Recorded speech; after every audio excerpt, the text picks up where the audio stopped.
Good day, good day. Welcome, welcome. Thank you so much for tuning in. I'm Jay, and this is Homeschool Yo Kids podcast. Today we have with us Carol. Carol, introduce yourself. Yes, my name is Carol Ann Cates. I grew up in a corner market. My father was a grocer. Our first store was so small that the carts could only go in one direction.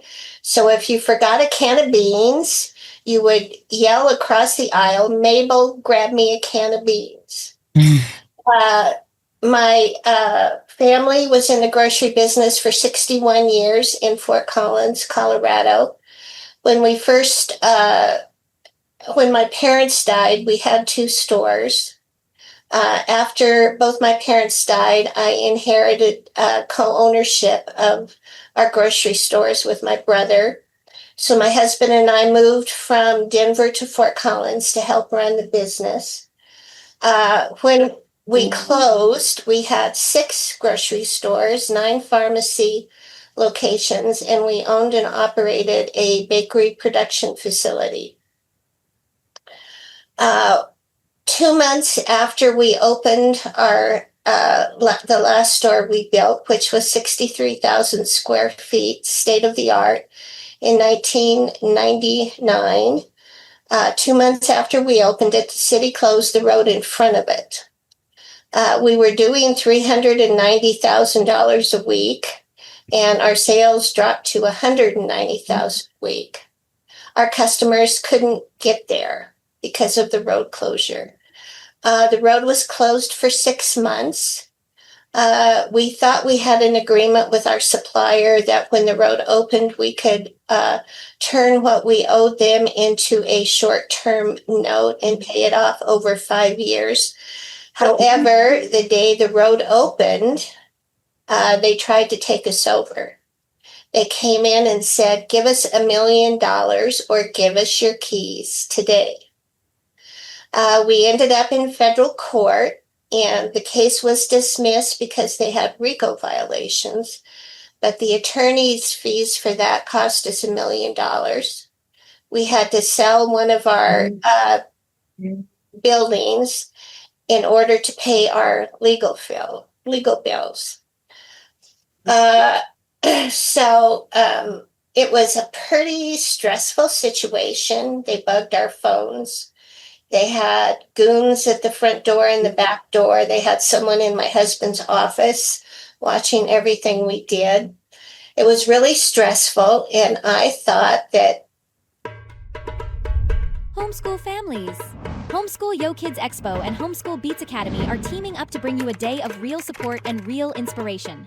Come explore curriculum and enrichment, meet trusted vendors, and connect with the homeschool community. And at our featured Expo stop, meet Homeschool Beats Academy and see how students ages 7 to 18 can create original music through beat making and production with parent-friendly guidance. Get dates and details at homeschoolyokidsexpo.com. this would make a great book, The Mom and Pop Against the Big Corporation. So I started writing a memoir. I drove my husband crazy. He said, you have all these wonderful recipes. Why don't you write a cookbook? One of my jobs at the store was if we had pork chops in the ad, I would do a recipe for pork chops to give our customers ways to use what was on sale, creative ways to use what was on sale. As I got better at it, I would try to incorporate multiple items in the ad into that recipe. So I did a cookbook, which is called Secret Recipes from the Corner Market. The deli bore my name, which was Carol Ann's Deli. And so it has the favorite recipes from the deli as well as my recipes. It has 359 recipes. They were all family tested and customer approved. My cookbook won 3 national awards and was picked in the top 10 favorite by the Denver Post food staff. To set myself apart, I included grocery insider wisdom on how to select and store perishables. I started writing, and I have finished a historical fiction book. And I hadn't done social media, so I did social media. I started doing social media and had a young man named Bobby Crew help me. Bobby Crew writes horror and he likes snakes, so we have nothing in common. But he asked me to do a blog. I do a weekly blog with a new recipe every week. He asked me to do a blog on how to save money in the grocery store. That was in 2022. 2022 was the worst year for food inflation. The supermarket industry believes it's because of the Ukraine war. Ukraine is the breadbasket of Europe, and that year wheat prices soared 34% per metric ton. So I pulled my shopping information out of my cookbook and spent a year expanding it to help people be more savvy shoppers. So my latest book, Grocery Shopping Secrets, has won 10 awards and was an Amazon international bestseller in the US, Australia, and France. So that is my story. So I am sharing in Grocery Shopping Secrets tips to help people stretch their food dollars. The FDA says that we could save $1,500 to $2,000 a year by reducing our waste. Okay. You have said a mouthful, Carol.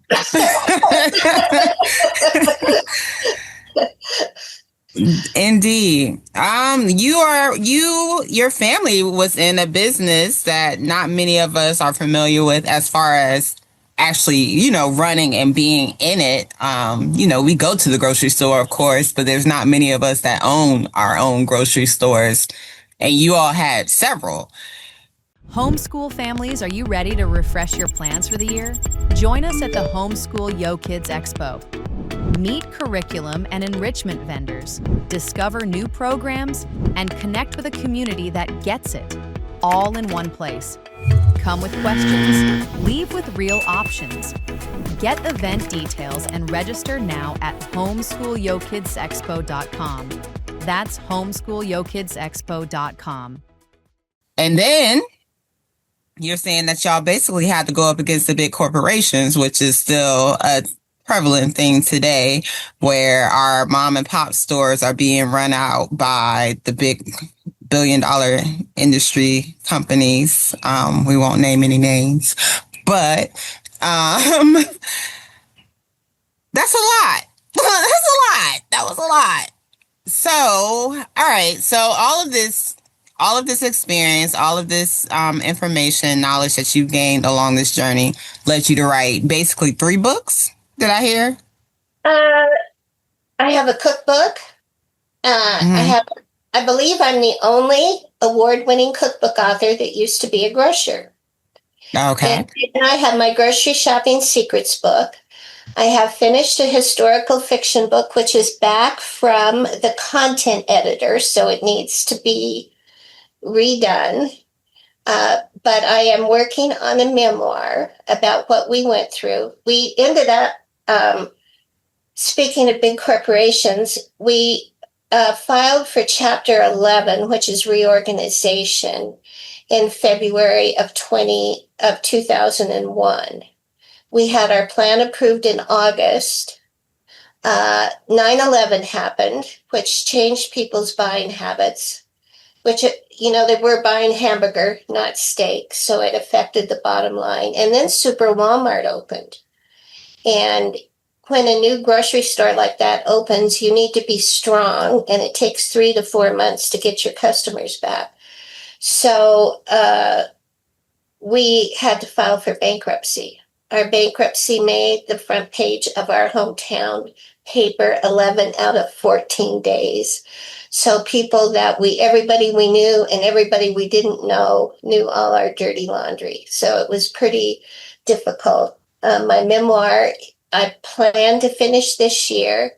is called Busted But Not Broken. Mm.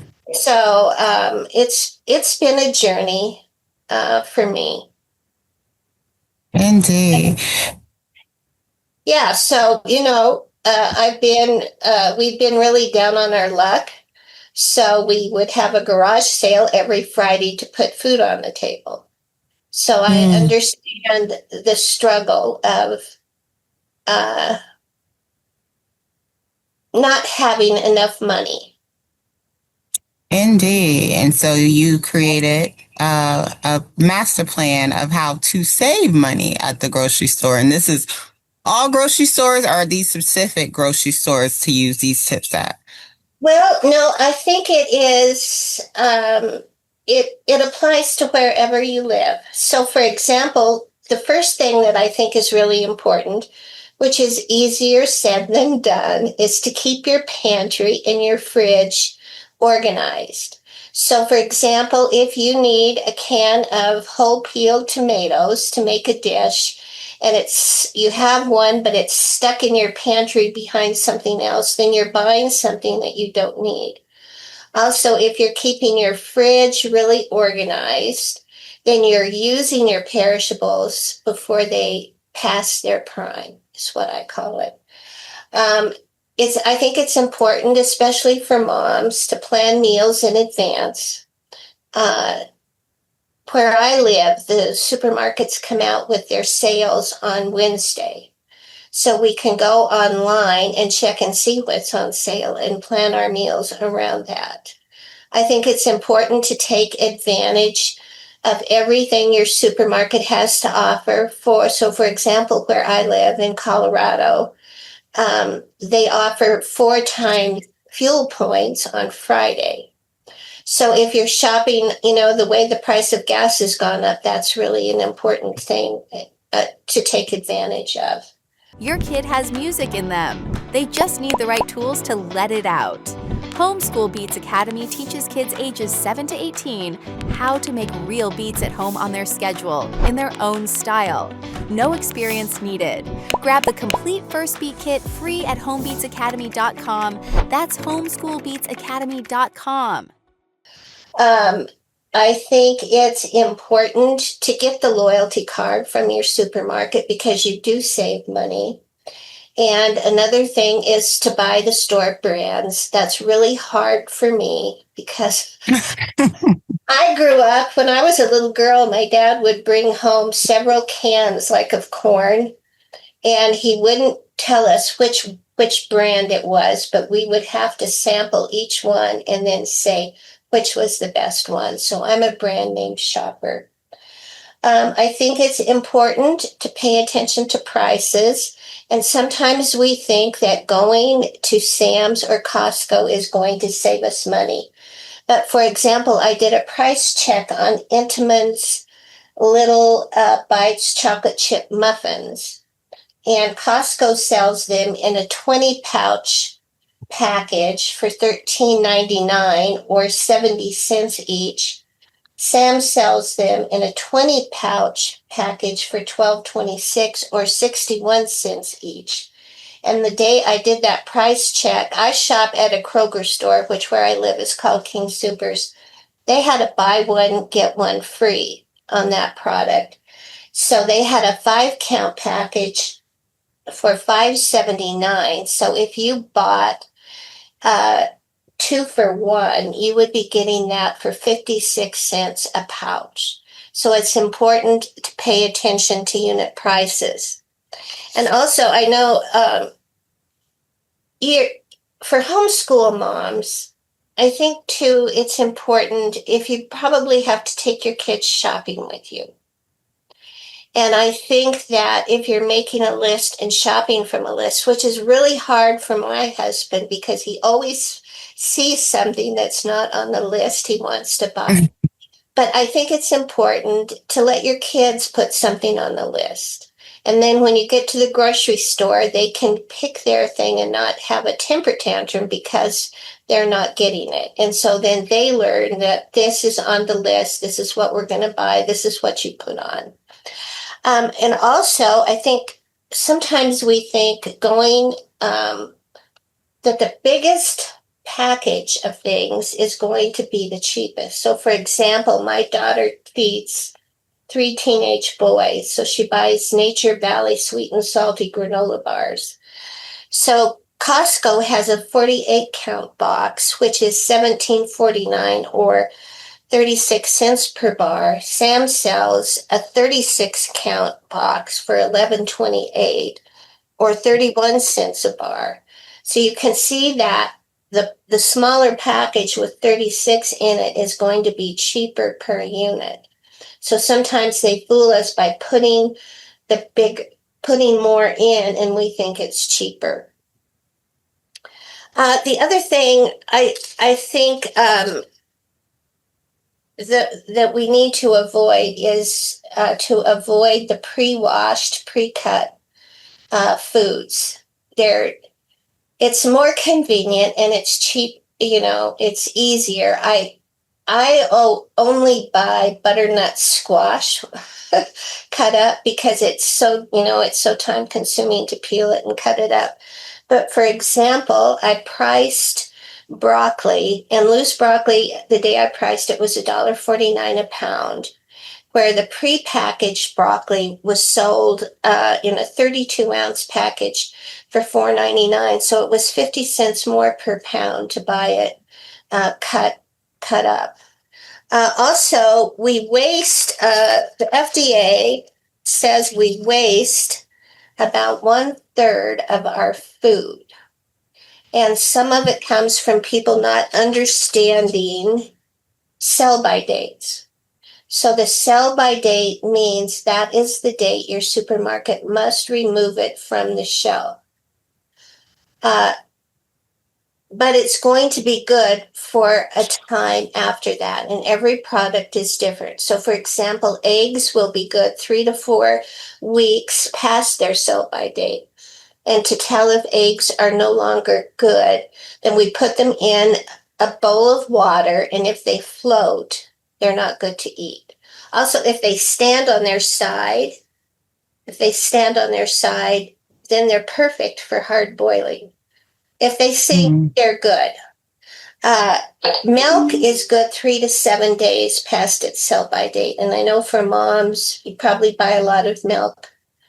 To tell if milk is bad, you give it a good sniff. And if it doesn't smell good, but you don't need to throw it away just because it's come to the date.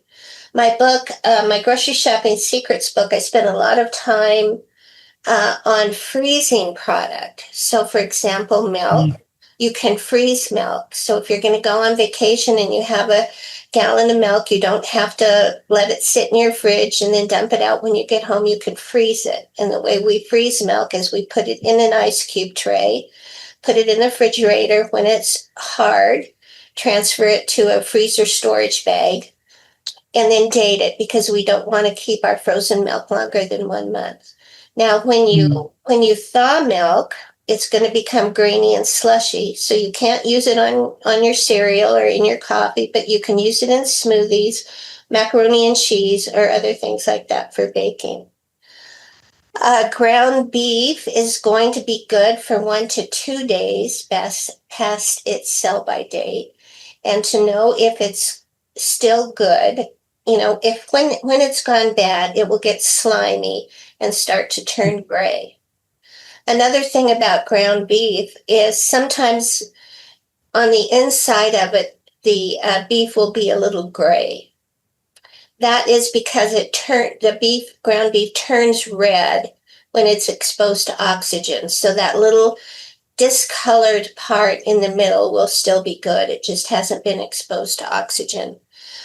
Poultry is going to be good for 1 to 2 days past its sell-by date. And again, it will become slimy and start to turn gray when it's gone bad. Our canned goods can be used 2 to 5 years past their sell-by date. And how do we know that they've gone bad? Is that the can will bulge, or when we open it, it will it will get black or fungus. And our condiments like pickles or olives are good past their sell-by date, and we know they've gone bad because it will start to get murky. the juice will get murky. White flour and rice is good for years past its sell-by date, but brown rice and whole wheat flour are only good for a few months. And that's because they're supposed to be better for us, so they don't last as long. So those are some things I think about that are in my book. Lots of information about freezing everything, including eggs, lunch meat, cheese. Oh wow, girl, I'm listening. Like this is because, like you said, you say 2022 was our like a heavy inflation year. I feel like this year is a heavy inflation year, and those grocery store prices are, whew, they are a lot. I do take advantage. We have fries here. It's a Kroger store, and so we do the fuel points the 4 times on Fridays is a big thing. And definitely using the value card and all the digital coupons and all that good stuff. So I'm loving all these tips that you're giving, because that sell by date, I'm sure that gets a lot of people. Like that sell by date, for many households, Carol, that means throw it away. Okay, that means. Yeah. Yeah, like we see that date and we're like, oh no, that's we gotta throw that away. However, with it being a sell by date, we should understand that it has to be good afterwards. It's not that, but I don't know, it's some kind of mechanism in our brain that says, oh no, this is not good. So I'm glad you're going over all this. You keep on with your secrets and shares. I love it. Well, I think my book has a section on how to select everything. So, for example, cauliflower. When cauliflower starts to deteriorate, it gets little brown spots on it. And it used to be, I know during COVID that it took a lot longer for the produce to get to the grocery store. So it was older when we were buying it, so it wasn't as fresh. But it doesn't seem to me that the quality of the produce has improved. So I was at the grocery store and I wanted cauliflower, and it had brown spots on it. So I said to the clerk, "Do you have any cauliflower that doesn't have brown spots on it?" And she said, "No, this is all we have. It just came in off the truck."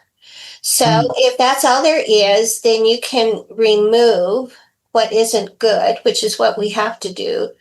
But that particular case, my week got discombobbled, and I didn't make my cauliflower on the day I planned. Actually, it was 5 days later, and it had turned brown on the inside. So I lost all of my cauliflower.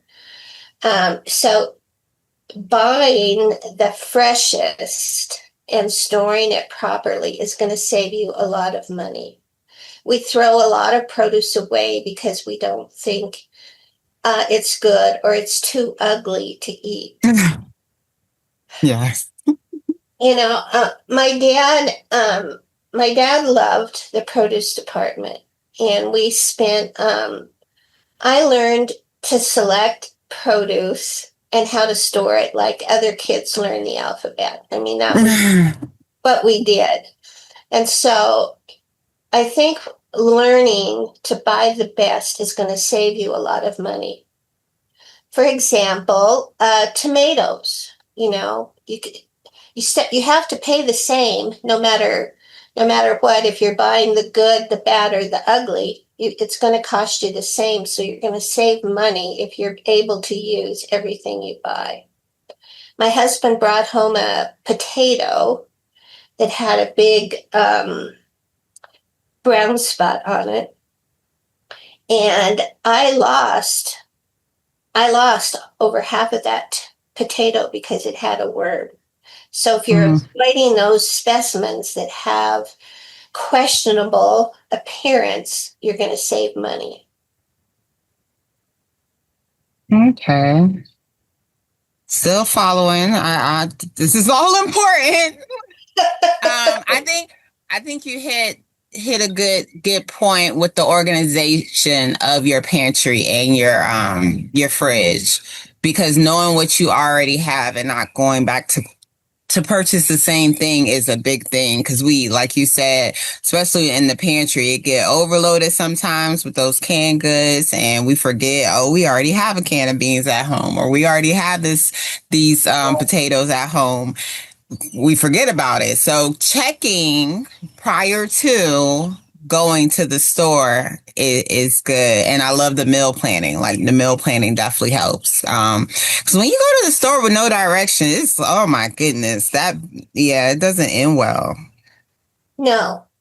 And one thing I do when I'm making my shopping list, if I think I might have something or I need to look, I put a question mark by it. So I put it on my list. And then before I finalize my shopping list, I go into my pantry and see, oh, yes, I have that. Question mark. Yeah. So then I cross it off. Or then if I don't have it, then I cross off the question mark. So that helps me.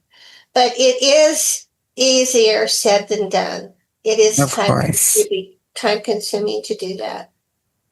Yes, but it's like you're going to exchange one or the other, money or time. So either you're going to give up the money because you don't want to give up the time, or you give up the time so you can save the money. Yeah. So. Yeah. And, we've had food inflation. 2022 was the worst year for food inflation since 1979. Mm-hmm. And it's been a constant increase every year. I guess I have those numbers. Let's see, in 2019, we had 1.84% food inflation. In 2020, it was 3.34. 2021, it was 3.82. And then in 22, it was 9.58. 23, it was 5.66. 24, it was 2.24. And then last year, it was almost 3%. But it is 3%, it just compounds. Mm-hmm. So it's, even though it is slowing, it feels worse because it's compounded. Yes. I mean, it's piling on top of each other. It's not like it goes back down after it goes up. So it's just it's a continual gradual increase. Yeah. And I don't see it. I don't see prices coming down. No. I think once they go up, they're up. Yes. Where do you live? I'm in Phoenix, Arizona. Oh. I was in a fry store, and it was the little suburb that's where Sun City West is in the middle. Pleasantville? No. I was at a Fry's there with my book. Oh, nice. I'm in a program called National Authors in Grocery Stores, and Kroger participates. So I sell my books in the Kroger. Oh, that's cool. Do you coupon? Oh, yes. Yeah. You have that information in your book too? Yes. Yeah. I think it's important to take care to use coupons, digital, and also paper if you have them. I was going to say, do they still have paper coupons? We get some when we're shopping. If we buy something a lot, they print out those paper coupons of things that you buy a lot of. So, but do they still have them in the Sunday's paper like they used to have? No. But Kroger has them. Mm-hmm. Kroger will print them out when you check out. Okay. Yeah, no, I know Kroger. I know, the grocery stores still print out the little strips, like you said, from frequent purchases or things that are related to the purchases you make. But I was just wondering if there was still people still cutting coupons out of the Sunday paper. That's not a thing anymore. No, I don't think so. But when I first started checking, that's all there was. and Mm, they would come with a big stack, and you would have to match the coupon with every item they bought. mm, It was time consuming, and then you packaged the coupons up and sent them to the coupon redemption center to get your money back. It was mm. a big deal. Yeah. So Indeed. you like Phoenix? I love Phoenix. I do. I love Arizona in general. I'm not rooted to Phoenix, but I am pretty, like, I really love it in Arizona. So, Yeah. yes. Another thing I like to share about being in the grocery store is I don't know if you've ever been in the fries at the top of the hour, but they will say it's time to check temperatures. Mm-hmm. Grocery stores will have trouble with their refrigeration. So, for example, if you're buying a rotisserie chicken and it doesn't feel warm, it could be because the temperatures are off in the equipment. So, if you're buying something that should be warm and it's not, you should pass. If you're buying something that should be cold and it isn't, you should pass. So we do have trouble time and again with refrigeration, which costs grocery stores a lot of money, and they can lose all their product that's in that case. Yeah. I know, it gets hot here. So, I'm sure that's something that they have to definitely keep up with in Arizona. Can you go more into, because a lot of people are like, not, I don't want to say a lot, I don't know the numbers, but there are people who are going into the grocery store business now to combat food insecurity or food deserts. How sustainable is a grocery store? For independence, Yes. it is pretty tough. Grocery When we were in the business, we felt really lucky if we made between 1% and 2%. Mm. So I think it's really tough for small companies. One reason we had more stores was it would give us better buying power.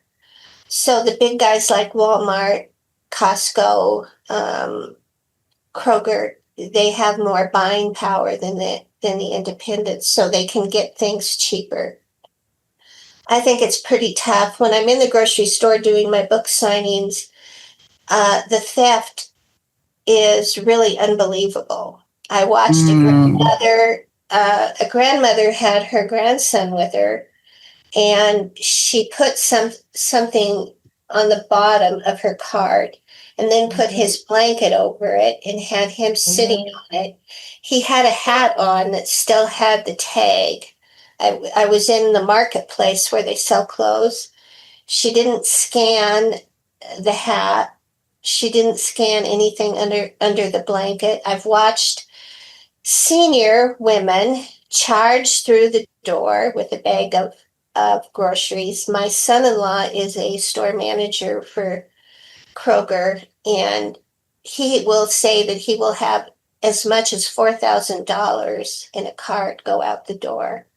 So the thing that concerns me as I've been in the store and watching that is who pays for the theft?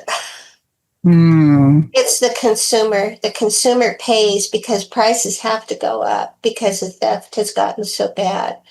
In my son-in-law's store, the security guard has started asking for receipts because his theft has just been so bad. So that theft hurts the bottom line, and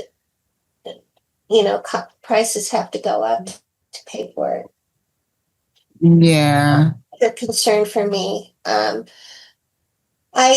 I would love to be in the grocery business again. I don't think I would have liked to have been in it during COVID. I think that's really hard for those people because they went to work every day. They had to go to work every day, and they didn't know who was You know, my husband, we got our first COVID because my husband went grocery shopping in a King Supers, and the next day it said in the paper that they had had 20 employees come down with COVID. So he had been there, and that's where we got our first COVID. So Oh, wow. I think I mean, I wouldn't discourage anybody from doing it, but I think there's a lot of challenges. Yeah, definitely. Because I look at you when you go to New York, I see all these independent grocery Yeah, stores. the Like little, there's so many in Brooklyn. yeah. And I think if you can get a niche where you're in a community and you're a community market and people patronize you, I think that's great. Uh, we have we don't have any independent markets. The one market we have in Fort Collins is Lucky's, but it is partially owned by Kroger. Mhm. In smaller towns, you can have an independent, I think, or in places like Brooklyn. Yeah. Yeah, that's Brooklyn is definitely where I've seen the most independent grocery stores, or just New York in general. Like you just see a lot of independent grocery store or markets, supermarkets.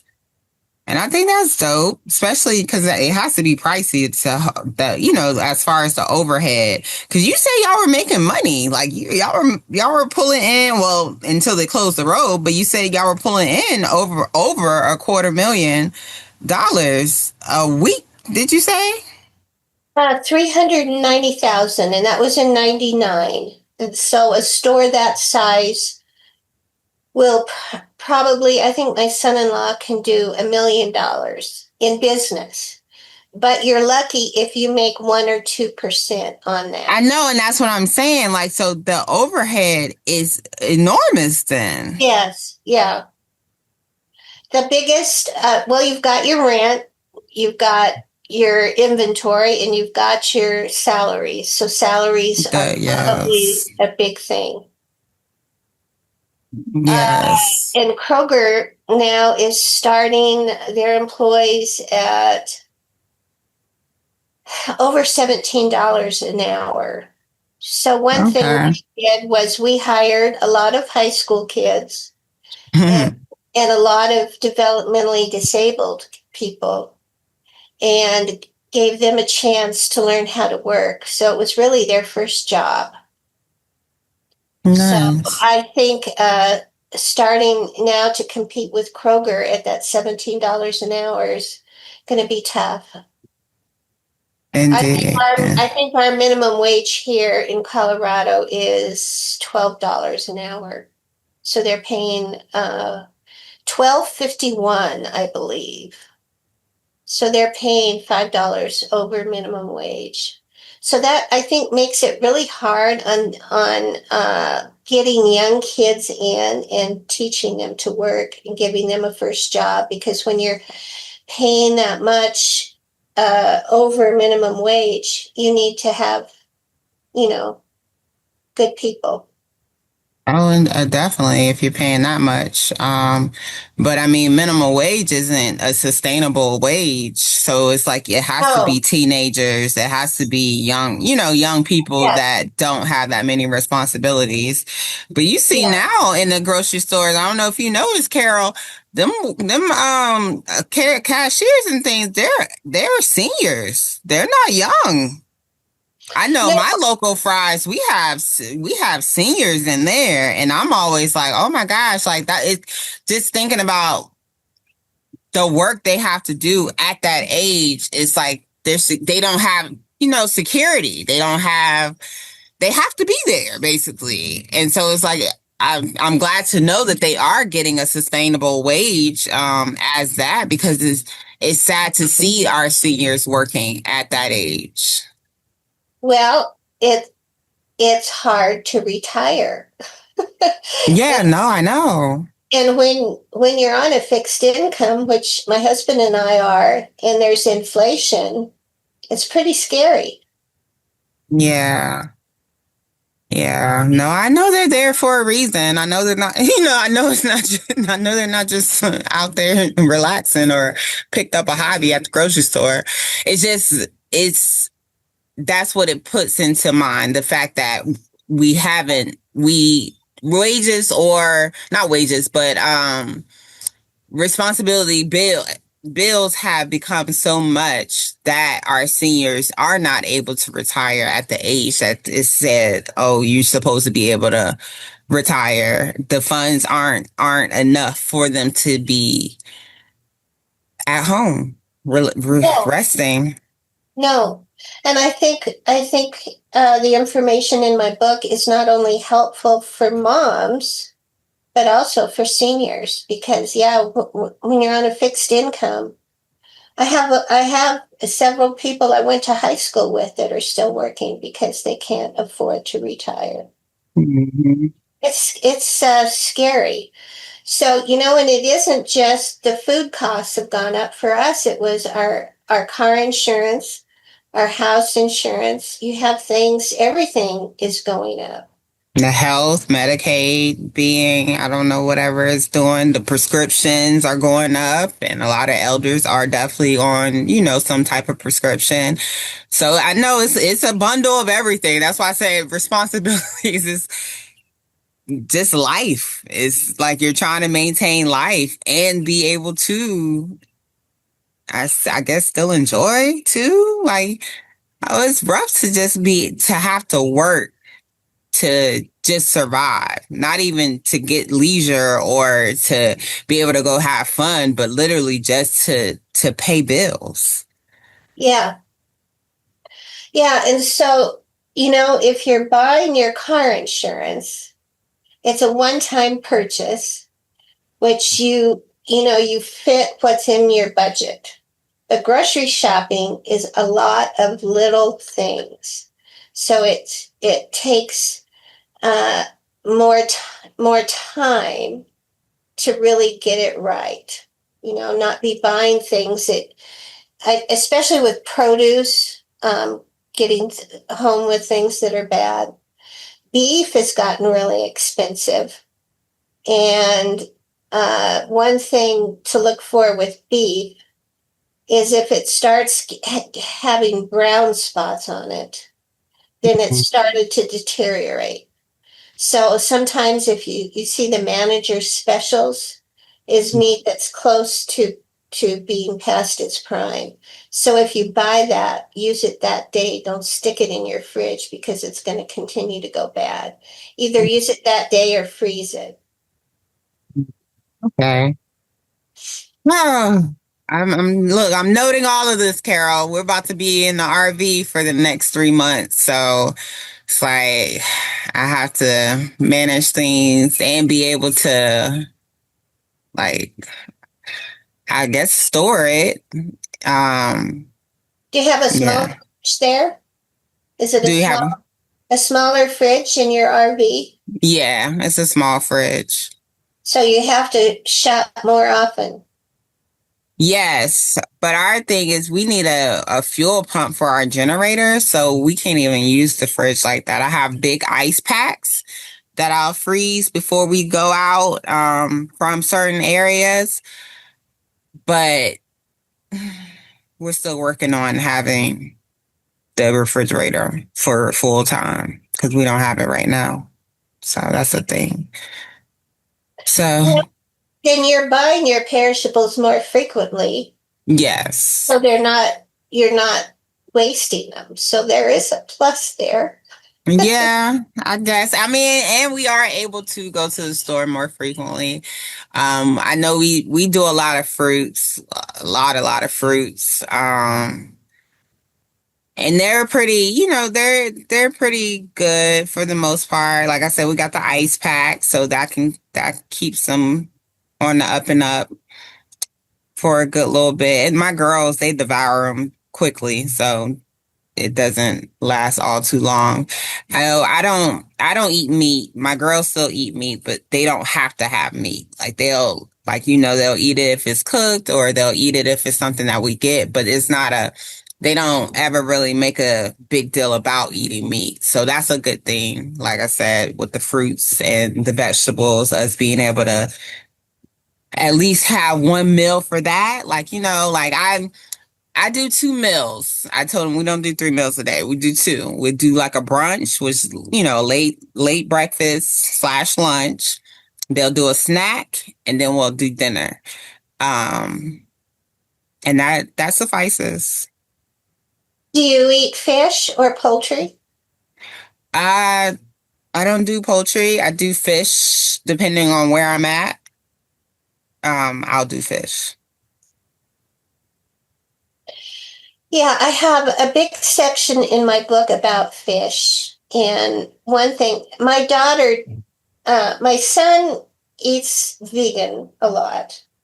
My daughter is vegetarian. She will eat poultry and she will eat fish. She never eats beef or lamb or pork. She does marathons. So sometimes she says she'll feel really tired. So she'll have some chicken. Oh, okay. But one thing about fish is that unless you live close to the ocean, for example, if you're buying shrimp, my husband and I did drives and dives through the South, and we went to one place that was right on the ocean, and we were there a little earlier than lunchtime. I think we got there about 11. And we both ordered shrimp. I got the shrimp salad and he got the shrimp poor boy. But we're sitting on the deck and the boat comes up and they go out and they get the shrimp right off the boat. But where I live, shrimp is, not fresh. So if you're buying shrimp, fish is flash frozen at the time it's caught. So if you're buying fish like in Phoenix, you're better off to buy it frozen, because if it's in the case, it's frozen fish that has been put Thawed in out. the case and thawed out. So you're going to have a better quality if you're buying the frozen. Yeah, and that's why I said I eat fish depending on where I'm at.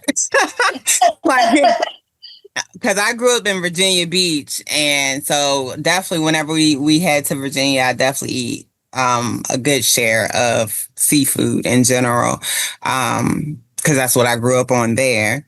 And Florida, my parents are in Florida, so when we go there, my mom fries fish every Friday, so that's the thing. But yeah, that's why I said it depends on where I'm at. Not so much here, but once we get to the East Coast, up and down that coast, I would definitely try out a lot of things. Yeah, fresh fish is really good. It is. Yeah, I love fresh fish. Yeah, that was really fun to be there in, I think we were in Georgia. I think we were in Georgia when we did that, and the boat just comes right up, and everybody comes out with their buckets, and then I think there were That's cool. The residents even came with their buckets to get their shrimp, and it was cool. That is cool. It's fresh. I bet it made the meal that much better. Like, oh my goodness, this is fresh off the boat. Yes. Yeah. Well, let's talk a little bit about the deli. Do you buy things from the deli? Salads?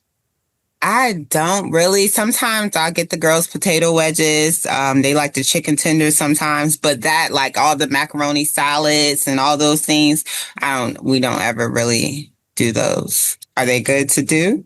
Well, unless it says chef prepared. It's made in a commissary kitchen and shipped. So it's got a lot of preservatives. If it says chef prepared, it's good for 3 days. We used to have wonderful salads that we made fresh with vegetables. We did We did my mom's recipe for potato salad. So if there are things, my favorite entree I ever had in my deli was macadamia encrusted. Oh no. So we really had some nice things. But if it's chef prepared, the deli will keep it for 3 days. So if you're buying it, you should assume that you should eat it that day. Okay. Otherwise, if it's not chef prepared, it comes from a commissary kitchen. Uh, I don't know about your fries in Phoenix, but our King Supers here used to have a nicer deli until until Amazon bought Whole Foods. And then Whole Hmm. Foods really changed their deli. So I think all of their stuff now is made in a commissary kitchen. Mm. Yeah, Whole we Foods, don't know. Whole Foods really used to have a very nice deli. Mm. Whole Foods too expensive for my budget, Carol. We do Trader Joe's though. Trader Joe's is our Yeah. spot. Well, we call it whole paycheck here. That's a good one. Yes, yes. Honey, Whole Foods is on. Yeah, no, we don't do them. But Trader Joe's is more our style and budget of it fits our budget. So the girls love there. But they don't really have a deli in Trader No, I don't Joe's. think they do. They don't in Yeah, ours. yeah, no, they don't. They just have they have fresh produce and all that good stuff, but they don't have a deli. They do have this little bala mix that I like from there, but it doesn't last long. So I feel like that's a good thing though. I like stuff that don't last long. I feel like it's more real. Yeah. Yes, absolutely. Yeah. All right, Carol. So with all that you know and all, especially with your health and making sure you eat the right things and fresh things, how do you self-care? How do you make sure you take care of yourself on a daily basis? Oh, goodness. That has been hard for me of late. My husband has a degenerative back disease. Hmm. And so the last couple of weeks, and uh, we had a leak in our bathroom and had to have our whole bathroom retiled. And my house is filthy dirty. So I have been working nonstop trying to get the tile dust out of my house and take care of my husband. Oh, For that, I like to get a massage every once in a while. nice. I like to walk. I was in a bad car accident, and when my youngest was 6 months old, I um, I died, and they brought me back.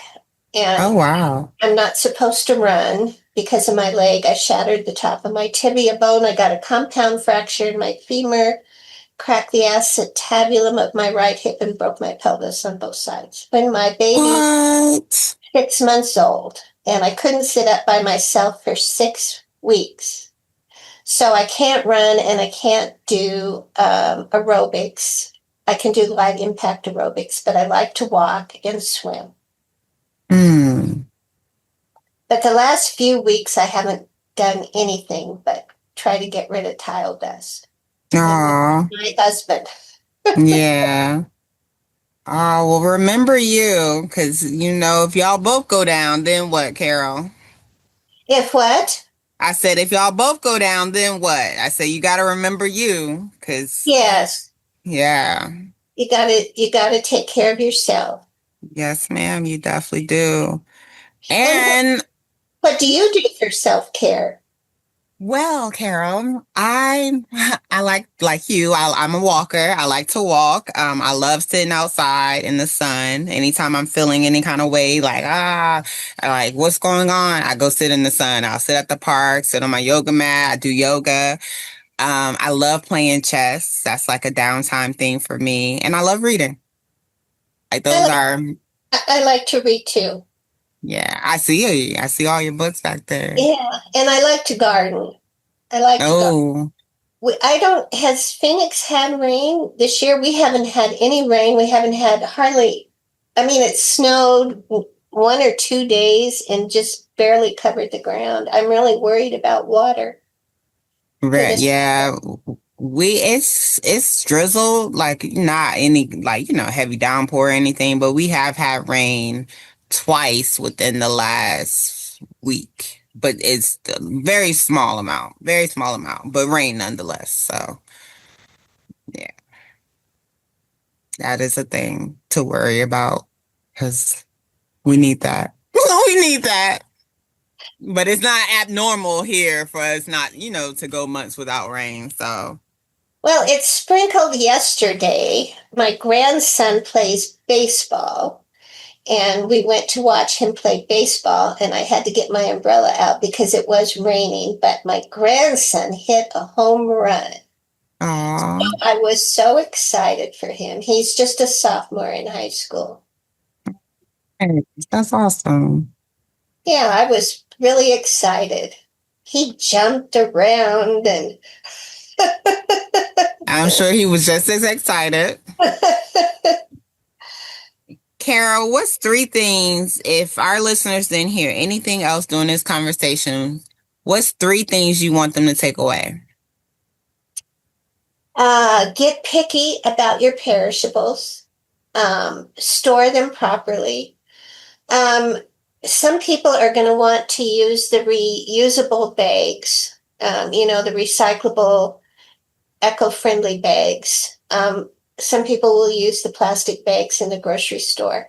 I don't put my fruit in a plastic bag, but I find that my produce, my vegetables last longer if they're in a bag. So I think that's important. And I think using a product beyond the sell by date. Don't throw things away.